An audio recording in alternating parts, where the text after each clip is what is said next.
જમ્મુ કાશ્મીરના પહેલગામમાં થયેલ હુમલાના પડઘા વડોદરામાં પડ્યા છે। જમ્મુ અને કાશ્મીરના પહેલગામમાં મંગળવારે થયેલા આતંકવાદી હુમલામાં 2 વિદેશી પ્રવાસીઓ સહિત 25થી વધુ લોકોના મોત થયાના અહેવાલ છે, જેમાં 3 ગુજરાતીઓનો પણ સમાવેશ થાય છે। ત્યારે આ હુમલાના વિરોધમાં જમિયતે ઉલમા-એ હિન્દ વડોદરા, અન્ય મુસ્લિમ સંસ્થાઓ અને વડોદરા શહેર મુસ્લિમ સમાજ દ્વારા આતંકી ઘટનાને વખોડી કાઢવા ભગતસિંહ ચોક ખાતે આતંકવાદી મુર્દાબાદના બેનરો સાથે રાખી સૂત્રોચ્ચાર કરી વિરોધ પ્રદર્શન કરવામાં આવ્યું હતું અને આતંકવાદીને શોધીને ફાંસીની સજા આપવા માંગ કરી હતી।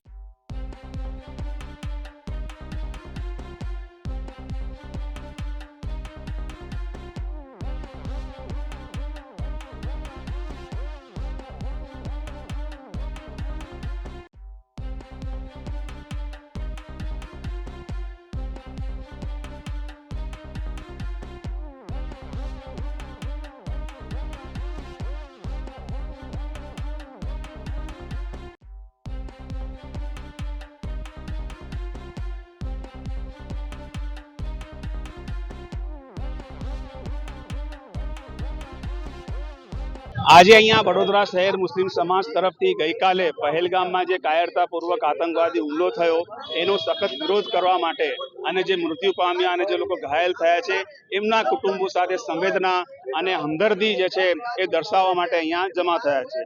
ગઈકાલે જે હુમલો થયો છે એ સખત વખોડવા લાયક છે, કાયરતાપૂર્વક છે, માનવતા વિરોધી એ આખી ઘટના ઘટી છે। એના વડોદરા શહેર મુસ્લિમ સમાજ સખત વખોડી કાઢે છે, અમે પોતે પણ વખોડીએ છીએ।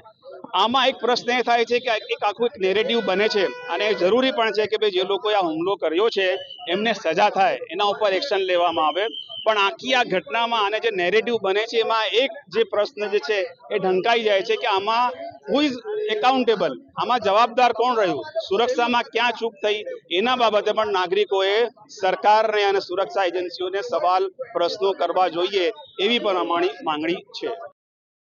મહેન્દ્ર સોલંકી, દિવ્યાંગ ન્યૂઝ, વડોદરા।